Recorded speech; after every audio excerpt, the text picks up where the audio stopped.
Pseudo-Adultness and Salinger's The Catcher in the Rye. Holden Caulfield, the main character of the novel The Catcher in the Rye, seems to be a nice guy, but he just lost orienting points in his life. He tries to put on the roles of adult life, and in the background of this trying just makes a lot of mistakes. He has a lot of difficulties in communication with his counterparts at Pensy Prep and all the previous schools. The fact is, the reader is fully on the side of Holden, as the insincerity and affectation of the communication and the attitudes of his neighbors in the room and, in the hostel in general, are pictured really sharply. Holden, who is 16, appears to be older than his age, yet his features and behavior contradict that impression, though he presumes himself to look more adult than he is. One of Holden's most arresting and typical features is his powerful revulsion for phony human qualities. Qualities such as egotism, hypocrisy, and ostentation embody his concept of phoniness, and Holden is adept at understanding these features in other people. This supplies to bolster Holden's cynicism and as a result, adds to his mistrust of other people. Fascinatingly, despite Holden's sturdy disdain for phony features, he shows some of the features that he detests, thereby making him a rather tragic character.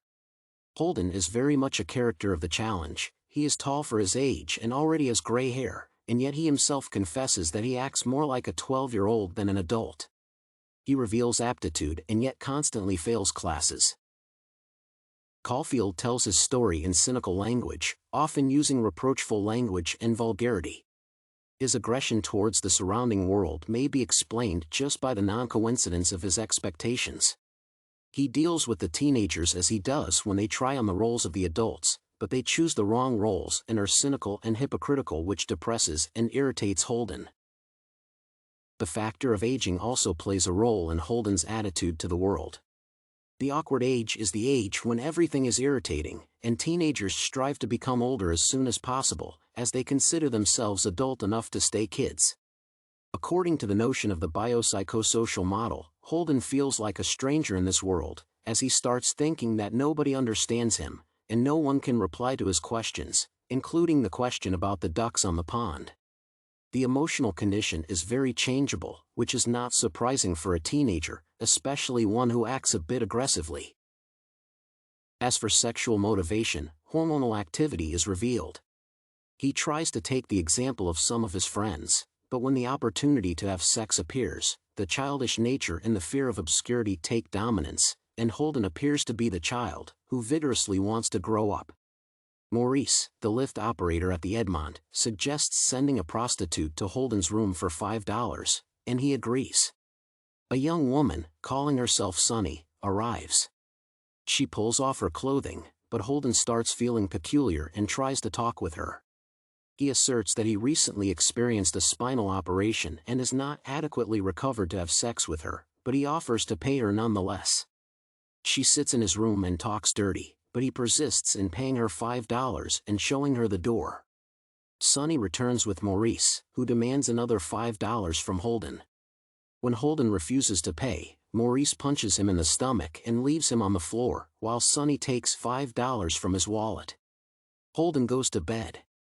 The first sexual experience seemed to be both bitter and edifying. First, it upset him, but any experience is precious for further life. The problems with the studies are closely linked to the described problem of communication, as the location with the people who irritate him in the same room takes away any wish to study.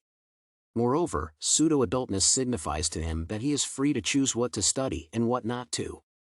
It is explained in the text in the way that Holden loves history, and he is in good relations with the teacher, but he cannot study as he desires to change the school, even though he has already changed a lot. The novel ends with the moment when he buys his sister a ticket for the carousel and watches her ride it. It starts to rain heavily, but Holden is so happy watching his sister riding that he is close to tears. Holden ends his narrative here, telling the reader that he is not going to tell the story of how he went home and got sick. This image gives us a realization that life is going to change. The peak period of becoming an adult and adapting to social life is behind us, but new challenges are ahead.